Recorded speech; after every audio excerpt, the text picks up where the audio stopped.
1888년도에 알프레드 노벨은 다이너마이트를 발견을 해서 돈을 많이 벌었고 유명한 인사가 되었습니다. 어느 날 신문을 보는데 놀라운 기사를 발견을 했습니다. 그것은 죽음의 상인 노벨 사망하다라고 하는 제목의 기사였습니다. 실은 노벨의 동생 루드비그 노벨이 죽었는데 노벨과 혼동한 기자가 잘못 기사를 올린 것입니다. 그 어느 때보다도 빨리 더 많은 사람을 죽이는 방법을 찾아내서 부자가 된 노벨이 이제 사망했다라고 자신을 악평하는 기사 앞에서 말할 수 없는 도전을 받았습니다. 내가 그동안 얻은 것은 과연 무엇인가? 재물을 얻고 명성을 얻었지만 그것은 사람을 죽이는 폭탄을 만들어서 얻은 대가가 아닌가? 내 인생의 마지막은 이렇게 끝날 것인가? 그는 남은 인생을 새로운 인생을 살겠노라고 다짐을 하게 되었습니다. 그리고 하나님과 인류를 위하여 자신의 모든 재산을 이제 다 쓰기로 작정을 했습니다. 이것이 각 분야에 인류의 가장 큰 공헌한 사람들을 선정해서 상을 주는 형태로 매년 주어지는 노벨상의 유래가 되어졌습니다. 어떤 부자가 있는데 그에게는 많은 재산이 있어서 재산을 관리하는 청지기를 두었는데 이 청지기가 맡은 바를 일은 열심히 하지 아니하고 주인의 것을 흥청망청 쓰게 되어졌습니다.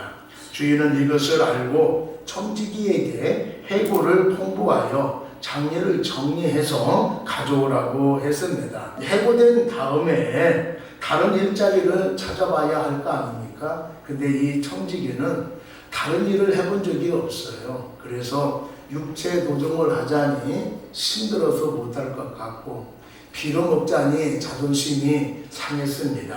그래서 생각해 보니까 빚진 사람들을 불러다가 얼마씩 감면을 해주면은 자기가 해고된 뒤에 이 사람들이 도와줄 거 아닌가 이렇게 생각을 했습니다.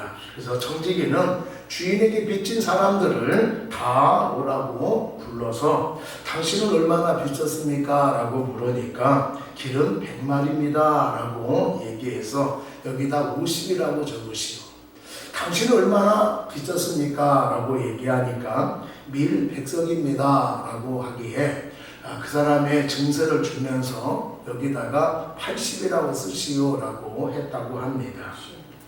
청지기를 만나고 온 사람들이 주인의 궁핍함을 칭송을 했을 것이고 또 자신들의 처지를 살펴서 빚을 탕감해 준 청지기에게 감사한 마음을 가졌을 것입니다. 빚진 사람들이 자신의 빚이 불어졌을 때에 얼마나 기뻐했겠습니까? 이렇게 하는 것을 보고 주인은 오히려 그 청지기를 칭찬했다라고 말씀을 하고 있습니다. 자신에게 주어진 일에 태만을 했고 또 장부를 조작해서 빚진 사람들에게 자기 마음대로 빚을 감면해 준 것을 보고 더 화를 내야 하는데 오히려 이 청지기를 칭찬한 이유가 무엇일까요? 이 청지기의 행위는 마땅히 비난받아야 할 것입니다. 그러나 청지기는 불의한 사람이었지만 쫓겨날 것을 알고 이 길을 지혜롭게 대처해서 미래를 준비했기 때문에 그것을 주인은 칭찬한 것입니다. 예수님께서 이 비유를 말씀하신 것은 윤리적인 차원에서 말씀한 것이 아니라 하는 것을 우리가 기억을 하고 이 말씀을 드려야 됩니다. 예수님께서는 제자들의 삶의 태도가 변화되어야 한다라고 하는 것을 지금 말씀을 하고 있습니다.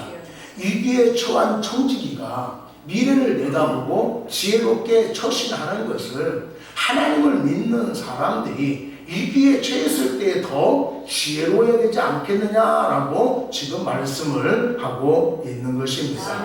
청지기가 해고당한다는 말을 들었던 우리도 역시 재림과 심판의 말씀을 들었습니다. 해고가 선포되는 순간 청지기의 손에 아직 회개장구가 남아 있듯이 종말을 앞두고 있는 우리에게도 아직 기회가 남아 있는 것입니다. 하나님께서는 우리에게 미래를 준비할 수 있는 기회와 시간을 주셨습니다. 우리에게 주어진 기회를 민첩하게 또 지혜롭게 사용할 수 있는 모두가 되기를 바랍니다. 삶의 태도를 변화시키기를 주님께서 우리에게 요구하고 있습니다. 우리가 주님께 인정받는 청지기가 되려면 어떻게 해야 될까요? 오늘 첫 번째로 지혜롭게 행동해야 된다라고 말씀을 하고 있습니다. 이 비유에서 불의한 청지기가 칭찬받는 것은 그 행위가 선했기 때문이 아니라 주인에게 빚진 사람들의 빚을 탕감해 줌으로써 주인의 명예를 높이고 또 그들을 친구로 만들었기 때문입니다. 위기에 처하게 되어지자 지혜롭게 미래를 대피한 것입니다. 이 지혜를 우리 기독교인들이 배워야 된다라고 주님께서 말씀을 하고 있는 것입니다. 9절 말씀 한번 보겠습니다. 내가 너희에게 말하노니 불의의 재물로 친구를 사귀라. 그리하면 그 재물이 없어질 때에 그들이 너희를 영주할 처소에 영접하리라. 여기 불의의 재물은 재물 자체가 불의하다거나 또 그것을 얻는 과정이 불의하다는 뜻은 아닙니다. 정직하지 못하게 얻은 재물을 의미하고 있는 것이 아닙니다. 여기 불의한 재물이라고 하는 것은 하늘의 보화와 대조되는 세상의 재물을 뜻하고 있습니다. 세상의 재물은 있을 때가 있고 또 없을 때가 있지요. 그리고 재물은 이 세상에서만 사용되어지는 것입니다. 이 세상을 떠날 때에 어느 누구도 아무것 하나 가져갈 수가 없게 되어지는 것이지요. 그렇기 때문에 하나님 앞에 갈 때에 가지고 갈 수 없는 재물에 노예가 되지 말고 그 재물을 가지고 친구를 사귀라고 말씀을 하고 있습니다. 여기서 친구를 사귀라고 하는 것은 다른 사람을 위해서 재물을 사용하라 이런 뜻이 되어지는 것입니다. 친구를 사귀는데 돈을 사용하라는 뜻은 사람에게 물질을 투자하는 것이 가장 중요한 투자라고 하는 것을 우리에게 말씀해주고 있는 것입니다.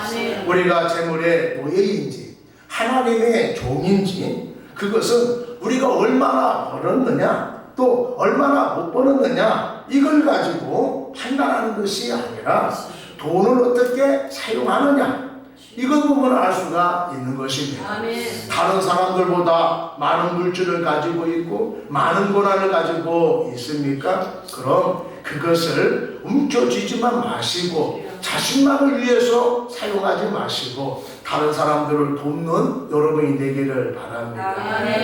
조금만 관심을 가지고 둘러보면은 힘들고 어렵게 사는 사람이 보일 것입니다. 또 분명한 비전을 가지고 있는데 물질이 없어서 전전긍긍하는 사람도 보일 것입니다. 물질을 그런 사람을 위해서 사용하는 여러분이 되기를 바랍니다. 그것이 불의한 재물로 친구를 사는 것이라고 오늘 본문은 우리에게 말씀해주고 있습니다.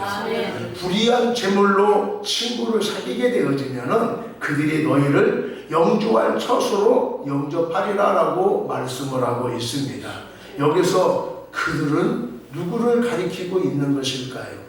어떤 사람들은 선사다. 또 어떤 사람은 부재를 받은 사람이다. 또 어떤 사람은 부재 자체를 사람으로 의인화해서 표현한 것이다 라고 해석하는 사람도 있습니다. 그러나 도움받은 자들이 영원한 조세인 하나님 앞에 증언해 준다고 봐야 할 것입니다. 인간의 참된 부요함은 그가 얼마나 가지고 있느냐가 아닙니다. 그가 얼마나 많이 주었느냐 도와주었느냐라고 하는 것으로 판단해야 할 것입니다. 여기서 중요한 것은 현재의 재물로 영원한 미래를 예비한다는 사실입니다. 이것은 믿음이 없어도 착한 행위를 하면은 구원받는다라고 하는 것을 말하고 있는 것이 아닙니다. 하나님의 자녀라고 한다라면은, 예수님의 진정한 제자라고 한다라면은, 제자됨의 표시로 자기가 가지고 있는 물질로 힘들고 어려운 사람들을 도와줘야 된다라고 말씀하고 있는 것입니다. 아멘. 예수님은 헌신하지 않는 사람들에게, 믿지 않는 사람들에게 돈을 사용해서 구원을 사야 된다 이렇게 말씀하고 있는 것이 절대로 아니에요. 우리가 이 세상에 살면서 불의한 재물로 우리가 내 만큼 사용한 것에 대해서 하나님 앞에 이제 합당한 열매를, 회개의 열매를 맺어야 된다라고 말씀을 하고 있는 것입니다. 아멘. 하나님이 맡겨주신 재물로 힘들고 어려운 사람들을 도와주어야 한다라고 말씀을 하고 있습니다. 아멘. 장마철이 되어지면은 심수되어져서 어려움을 겪는 사람이 있는가 하면은 축대가 무너져서 고생하는 분들도 있습니다. 그래서 장마철이 오기 전에 미리 방송에서 대비하시오 이렇게 이야기를 합니다.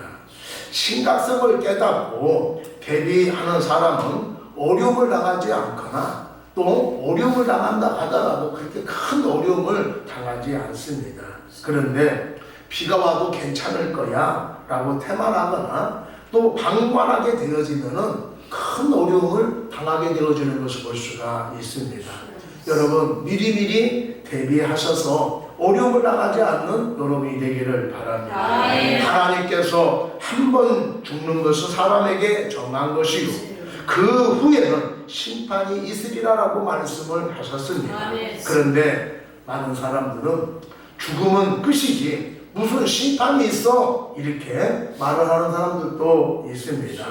반드시 우리의 삶을 셈하는 시간이 있다라고 하는 것을 여러분들 기억하시기를 바랍니다. 천국과 지옥을 믿지 않는 사람에게 죽음은 그러면 지옥 가시오 그러면 이 사람 무슨 말 그렇게 해? 이렇게 얘기해요. 안 믿는다 하더라도 지옥을 있음을 알고 있는 말이에요. 여러분들 우리가 죽고 나면은 끝나는 것이 아니라 하나님 앞에 서서 우리가 심판을 받는다라고 하는 것을 기억하시는 여러분 되기를 바랍니다. 우리가 하나님 앞에서 심판을 받는다라고 한다면은 이 시간 자신의 삶을 점검해 볼 수 있는 여러분이 되기를 바랍니다. 하나님이 주신 복을 내가 살면서 줄고만 하고 있습니까? 아니면은 하나님이 주신 것을 가지고 다른 사람들을 돕는 삶을 살아가고 있습니까? 그것이 물질이든 시간이든 은사든 무엇이든 하나님이 나에게 준 것을 가지고 다른 사람을 섬기고 있는 삶을 살고 있습니까? 우리가 하나님을 믿는 사람이라 한다면 하나님 앞에 나와서 거듭난 사람이라 한다면 돈에 얽매이지 말고 돈을 필요한 사람에게 주며 어려운 삶을 살고 있는 사람들을 도와주는 여러분이 되기를 바랍니다. 이러한 물질로 세상 사람들을 새기게 되어지면 돕는 삶을 살게 되어지면 하나님께 칭찬 듣는 여러분이 될 줄로 믿습니다. 우리가 이 세상을 살면서 하나님이 우리의 삶을 변화시키라고 시간을 줬음에도 불구하고 내가 대비하지 않는다고 한다면 낭패를 당하게 될 것이지만 우리가 지혜롭게 대비하게 되어지면 하나님 앞에 칭찬 듣는 여러분이 될 줄로 믿습니다.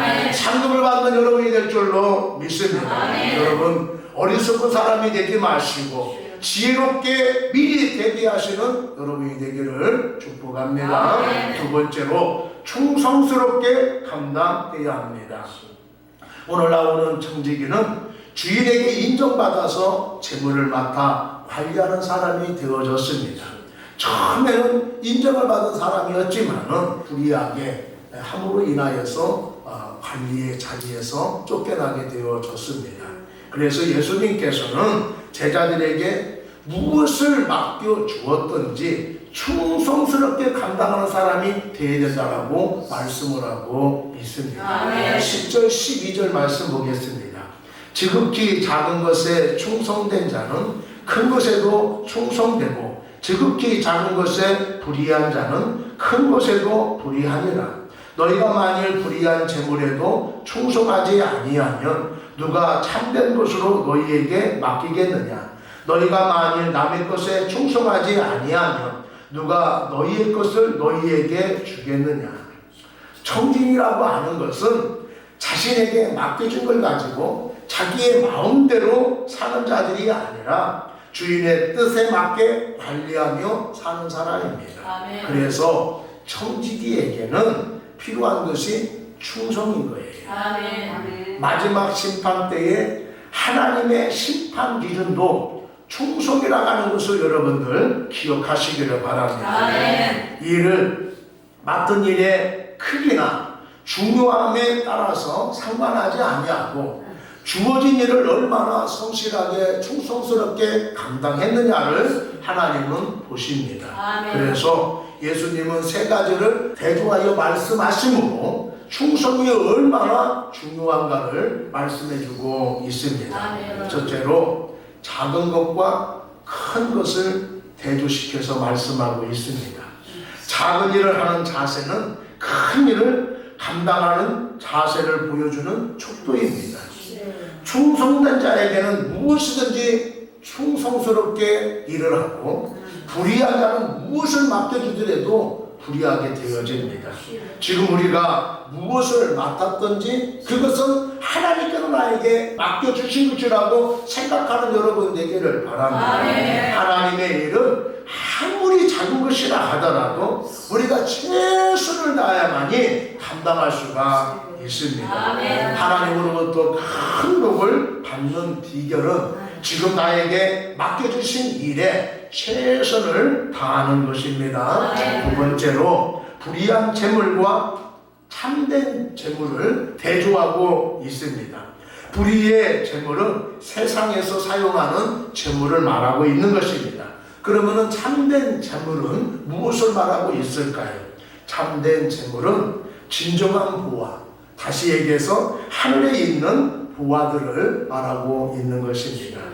이 땅에 주어진 재물을 어떻게 사용하는가를 따라서 종말에 하나님의 참된 재물을 받는 여부가 결정이 되어질 것입니다. 아멘. 셋째로 충성과 관련하여 남의 것과 너희 것을 대조시키고 있는 것을 알 수가 있습니다. 12절 말씀 보면은 너희가 만일 남의 것에 충성하지 아니하면 누가 너희 것을 너희에게 주겠느냐라고 말씀하고 있는데, 여기서 너희 것이라고 하는 것은 이 세상에서 아직 소유하지 못하고 장차 하나님 나라에 가서 받을 상급을 말하고 있는 것입니다. 이 세상에서 맡겨진 것을 충성되게 감당하지 못하면은 우리 각자 몫으로 할당되어 있는 장차 천국에서 우리가 받기로 되어 있는 것을 받을 수가 없게 된다라고 하는 거예요. 하나님께서 나에게 맡겨진 일에 이 세상에 내가 열심히 감당하게 되어지면은 하늘에서 받을 상급을 우리가 받게 되어진다라고 하는 거예요. 제가 아무리 작은 것을 맡겨 주었다 하더라도 여러분들 충성스럽게 감당해서 하나님의 것을 받을 수 있는 여러분 되기를 바랍니다. 아멘. 대부분의 많은 사람들이 너무 큰 것을 추구하다 보니까 작은 것은 시시하게 생각해서 지나쳐버리고 큰 것만을 기대하며 살아가고 있습니다. 그러나 모든 시작은 작은 것으로부터 시작되어진다라고 하는 것을 여러분 기억하셔야 됩니다. 아멘. 작은 것이 쌓여져서 큰 것을 이루게 되어지는 거예요. 아멘. 처음부터 큰 것을 주어질 때도 있지만은 그것은 아주 드문 일입니다. 대부분 작은 것을 성실히 했을 때에 그 성실함을 보고 큰 것을 맡겨주게 되어지는 것이죠. 아멘. 우리 주님도 아주 작은 것을 성실하게 감당을 하면은 큰 것을 우리에게 맡겨주시게 될 것입니다. 아멘. 우리 주님은 작은 것을 열심을 낸 사람에게 큰 것을 알 수 있는 기회를 주시는 분이십니다. 아멘. 작은 것을 하찮게 여겨 흘려보내지 마시고 또 큰 것만을 여러 번 바라보지 마시고 나에게 주어진 모든 것들에 최선을 다해서 감당할 수 있는 여러분이 되기를 바랍니다. 큰 것은 작은 것을 통해서 오기 때문에 작은 것에 충성을 할 때에 큰 일에도 충성할 수가 있는 거예요. 작은 일이니까 대충 하고 귀한 것을 맡겨주면 큰 것을 맡겨주면 내가 열심히 하겠다라고 해서 그 열심을 내는 것이 아니에요. 작은 것을 열심을 내는 사람이 큰 것에 열심을 낼 수가 있는 것입니다. 한국에서 제일 큰 부잣집 하면은 삼성의 이씨 집안이고 또 기아 현대의 정씨 일가일 것입니다. 삼성의 창업주 이병철 씨는 아주 부잣집에서 태어나서 그 재산을 기반으로 해서 사업을 해가지고 대기업을 이루었습니다. 그런데 그에 비해서 현대를 창업한 정주영 씨는 아주 가난한 집의 맏아들로 태어났습니다.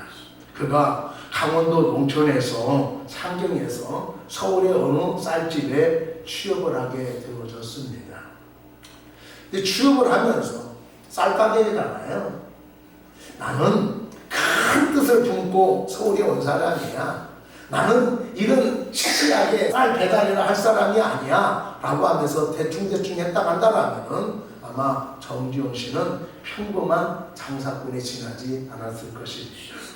그런데 쌀 배달이라 할지라도 성실하게 믿을만하게 했기 때문에 나중에 그 쌀집 주인이 아들이 있음에도 불구하고 정주영 씨에게 헐값에 그 쌀집을 넘겨주었습니다.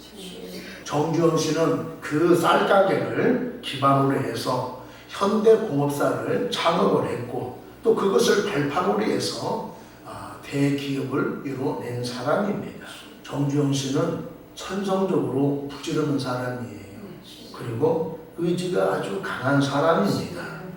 자신에게 주어진 일이라 하면은 아무리 작은 일이라 하더라도 최선을 다하는 사람이었고 힘든 일이라 하더라도 그것을 끝까지 해낸 사람으로 유명합니다. 어려움을 당하게 되어지면은 포기하지 않고 지혜롭게 그 일을 해낸 사람이라 하는 것을 여러분들 잘 아실 거예요. 직원들에게 뭐를 시켰습니다. 근데 직원들이 한결같이 얘기하기를 힘들어요. 힘들어서 못해요. 그것은 우리가 알 수 있는 일이 아닙니다. 라고 얘기하면은 하는 말이 해봤어? 해보고 하는 소리야? 이걸 꼭 한다고 그래요. 그래서 정지용 씨가 하게 되어지면은 남이 하지 못한 것도 이 정지용 씨는 해냅니다. 성실함과 뚝심으로 이루어내지요. 현대가 그냥 되어지는 것이 아니라 이 정지용 씨의 성실함을 통해서 거대한 기업으로 성장되어졌다라고 하는 것입니다. 거창한 일을 하기를 원합니까?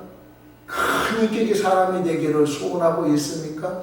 하나님의 큰 역사를 경험하기를 원하고 있습니까? 그렇다면 작은 일에 충성할 수 있는 여러분이 되기를 바랍니다. 하나님은 작은 것으로 먼저 우리들을 초청을 하십니다. 그리고 그 작은 일에 최선을 다했을 때에 하나님은 그 사람에게 크고 중요한 것을 맡겨주십니다. 작은 것이라고 하찮은 것이라고 여러분 무시하지 마시고 어떤 일이든지 충성을 다하는 여러분 되기를 바랍니다. 하나님이 그 사람에게 더 큰 것을 중요한 것을 맡겨주실 줄로 믿습니다. 세 번째로 하나님만을 섬겨야 된다라고 말씀을 하고 있어요. 하나님께서는 오늘 본문에서 청지기 개념을 물질의 문제와 연관시켜서 말씀하고 있는 것을 알 수가 있습니다. 청지기라고 하는 말 자체가 남의 것을 맡은 사람이잖아요. 남의 것이라고 하는 말은 내 것이 아니라 하는 말이에요. 우리가 이 세상에서 소유한 모든 것들은 다 남의 것입니다.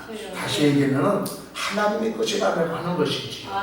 그렇다면 나에게 많은 것을 맡겨주었고 큰 권한을 주었다 하더라도 그것의 마음을 뺏기지 아니하고 그것을 나에게 맡겨주신 하나님만을 섬기는 여러분이 되기를 바랍니다. 아멘. 13절 말씀 보면은 집 하인이 두 주인을 섬길 수 없나니 혹 이를 미워하고 저를 사랑하거나 혹 이를 중히 여기고 저를 경히 여길 것입니다. 너희는 하나님과 재물을 겸하여 섬길 수 없느니라. 여기 집 하인이라고 하는 말은 청지기와 같은 그런 의미를 가지고 있습니다. 하인이 두 주인을 섬길 수 없고 둘 중 하나를 미워하거나 사랑해야 되고 또는 떠받들거나 없이 여겨야 된다라고 말씀을 하고 있습니다. 현대를 살아가고 있는 우리들은 한 가지 일만 하는 것이 아니라 어떤 사람은 투잡을 하는 사람도 있고 어떤 사람은 쓰리잡을 하는 사람도 있습니다. 이런 상황에 있는 사람들이 오늘 본문의 말씀을 이해하기는 참 힘들 거예요. 파트타임으로 여기서 일을 하고 저기서 일을 합니다. 그런데 여기서 일을 한다고 해서 대충 하고 또 저기 일은 중간에 여기고 그렇지 않잖아요. 파트타임에도 불구하고 또 일하는 그 시간만큼은 최선을 다하고 또 저쪽에서 파트타임으로 일다 하더라도 자기에게 할 일이기 때문에 최선을 다하여 일을 하지요. 그런 상황인데 오늘 본문의 말씀은 꼭 한 주인만을 섬겨야 된다라고 말씀하니까 이 말씀을 이해하기도 힘들고 받아들이기도 힘들다라고 하는 거예요. 그런데 고대 사회에서는 일단 누구의 종이 되었다라고 하면은 주인에게 전적으로 충성을 다해야 했습니다. 종은 두 주인을 섬길 수가 없어요. 만약에 두 주인을 섬긴다고 하면서 이 주인에게는 충성을 다하고 다른 주인에게는 대충대충하고 그럴 수가 없다라고 하는 것이죠. 여기서 두 주인이라고 하는 것은 하나님과 재물을 말하고 있습니다. 하인은 예수를 믿는 사람들을 얘기하고 있는 것이죠. 하나님을 믿는 사람들이 재물과 하나님을 겸하여 섬길 수가 없다라고 하는 거예요. 하인이 두 주인을 섬길 수가 없듯이 예수를 믿는 사람들이 하나님과 재물을 똑같이 섬길 수가 없다라고 말씀을 하고 있는 것입니다. 재물을 사랑하든지 하나님을 사랑하든지 재물을 섬기든지 하나님을 섬기든지 둘 중 하나 해야 된다라고 하는 거예요. 우리가 재물과 하나님을 똑같이 사랑하게 되어지면 하나님을 온전히 섬길 수가 없고 하나님 말씀에 온전히 순종할 수가 없게 되어집니다. 하나님만은 우리가 섬겨야하니 하나님의 말씀하신 걸 우리가 순종하게 되어지고 하나님이 중요하게 여기는 것을 우리가 할 수 있는 사람이 되어지는 거예요. 아멘. 사랑하는 여러분, 하나님을 전적으로 순종하기 위해서는 재물의 노예가 되어지면 안 됩니다. 아멘. 재물의 노예가 되어지면은 하나님을 온전히 섬길 수가 없습니다. 아멘. 우리가 이 세상에서 무슨 일을 하든지 그 일을 하는 과정에서 하나님을 온전히 섬겨야 할 것입니다. 아멘. 우리의 삶 한순간 한순간을 우리의 능력 하나하나를 우리가 하나님을 섬기는 데에 쏟을 수 있는 여러분이 되기를 바랍니다. 아멘. 하나님을 전적으로 충성스럽게 섬기면은 재물을 하나님을 섬기는 수단으로 사용하는 사람이 되어질 것입니다. 그런데 우리가 재물을 가장 귀한 것으로 여긴다 한다면은 하나님은 재물을 얻는 수단으로 사용할 수밖에 없습니다. 여러분, 간혹 가다가 세상에서 실패해서 교회 나오는 분들이 있어요. 하나님을 떠나서 자신의 마음대로 살아온 것을 회개하고 하나님을 섬기게 되어지면 하나님께서 실패한 것을, 잃어버린 것을 되찾게 해주십니다. 그런데 교회 다니면서 하나님을 섬기는 것을 뒷전이고 하나님의 도우심을 통해서 잘 살아보겠다라는 마음만 갖고 있는 사람도 있어요. 어떻게든지 교회를 통해서 하나님을 통해서 내가 잘 살아야 되겠다, 내가 잘 돼야 되겠다 라고 하는 마음을 가지고 오는 사람도 있습니다. 어떤 사람은 교회에서 구제를 하잖아요. 힘들고 그런 사람들에게 물질을 나눠줄 때도 있고 또 물품을 나눠줄 때도 있어요. 교회는 구제하는 곳이 아닙니다. 여러분 그걸 아시죠? 교회의 목적은 구제에 있는 게 아니에요. 근데 왜 구제를 하느냐? 이 구제를 통해서 하나님의 사랑을 느끼게 하는 겁니다. 이 구제를 통해서 복음을 전하는 통로가 되게 하는 거예요. 그래서 그걸 통해서 교회에 나오게 하고 또 교회에 나와서 하나님의 말씀을 들어서 하나님을 만나고 거듭나게 하는 목적이 구제에 있는 거예요. 그런데 그런 거에 전혀 관심 없고 교회에서 뭐 준다더라 라고 하니까 그것만 받으려고 교회에 나오시는 분들이 있고 또 다른 교회에서는 더 좋은 것을 준대 그러면은요 또 그걸 쭉 하는 사람도 있어요. 그런 사람들이 하나님께 관심을 갖겠어요? 구원에 관심을 있겠습니까? 없는 거예요. 물질에만 관심이 있는 거예요.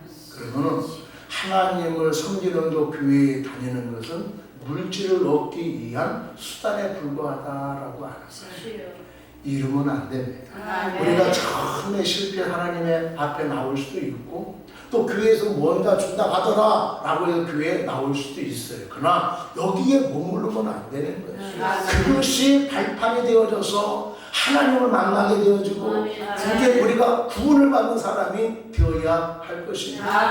그러면은 하나님이 나를 회복시켜 주시고 나에게 많은 물질을 주었을 때에 그 물질로 하나님의 영광을 나타내는 사람이 되어지는 거예요. 얼마나 귀한 물질입니까? 근데 나만 쓰는 것이 아니라 나를 위해서만 쓰는 것이 아니라 힘들고 어려운 사람들을 위해서 하나님을 위해서 교회를 위해서 하나님께 기쁜 마음으로 쓰는 사람이 되어지는 거예요. 물질만은 사랑하지 마시고 물질보다도 더 하나님을 사랑할 수 있는 여러분이 되기를 바랍니다. 사랑하는 여러분, 우리가 하나님을 사랑해서 하나님이 주신 모든 것을 가지고 하나님을 위해서 이웃을 위해서 어려운 사람들을 위해서 사용할 수 있는 여러분이 되기를 바랍니다. 남한테 도움 받으며 살지 마시고 하나님이 주시는 많은 축복을 통해서 남을 돕는 사람이 되시고 도와서 하나님께 영광을 돌릴 수 있는 여러분이 되기를 바랍니다. 독일 나치 정권에 저항하다가 39살의 순교한 본 헤퍼라고 하는 목사님이 있습니다. 이 사람은 젊은 나이에 좋은 책을 많이 썼어요. 그 중에서 헌신의 대가라고 하는 책에 나오는 내용입니다. 그리스도의 제자가 재물을 영원한 소유물로 쌓는다면 그는 그 선물만이 아니라 자기 자신까지도 망치고 산다. 왜냐하면 그는 자신의 마음을 자신이 축적한 재물에 두고 그것을 자신과 하나님 사이를 가리는 장벽으로 만들기 때문이다. 우리의 보물이 있는 곳 바로 거기에 우리의 신뢰, 우리의 안전, 우리의 위로와 우리의 하나님이 있다. 재물을 쌓아두는 것은 우상 숭배이다. 여러분 하나님을 소중히 여기고 재물을 하찮게 여기게 되어지면 재물을 하나님이 기뻐하는 방법으로 쓰는 사람이 되어질 것입니다. 많이 쓰냐 적게 문제가 아니에요. 아셨죠? 그러니까 내가 갖고 있는 것으로 하나님을 위해서 가난한 사람들을 위해서 돕는 삶을 살아가는 우리 모두가 되기를 바랍니다. 그렇게 되면은 사업이 잘 되었을 때 하나님이 나를 축복해 줄 때에 하나님은 더 많은 사람을 도와주라고 나를 이렇게 축복해 주셨구나 라고 생각하셔서 다른 사람을 위해서 사용하는 사람이 되어지는 거예요. 하나님은 그 모습을 보시고 더 많이 그 사람에게 맡겨 주십니다. 왜? 맡겨 주시면 다른 데로 사용하거든요. 하나님이 기뻐하는 일에 사용하거든요. 힘들고 오는 사람을 외면하지 아니하고 돕는 사람이 되거든요. 그런 일에 사용하도록 더 많이 축복해 주신다라고 하는 거예요. 사랑하는 여러분, 이런 축복을 누리시고 또 하나님이 주신 축복을 통해서 하나님 영광을 나타낼 수 있는 우리 모두가 되기를 축복합니다. 하나님께 인정받는 척기가 되려면은 재물의 노예가 되지 아니하고 하나님을 위해서 사용할 수 있는 사람이 되어야 할 것입니다.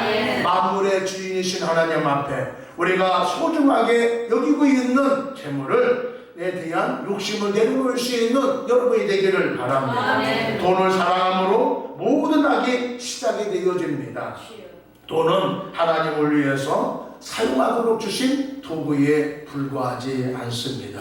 많은 사람이 돈을 더 벌기 위해 모든 관심과 시간을 쏟는 이 시대에 돈 대신 참된 재물을 사모하시고 오히려 자족하고 나누며 베푸는 삶을 살아가는 여러분이 되기를 바랍니다. 아멘. 하나님의 때가 가까이 오고 있습니다.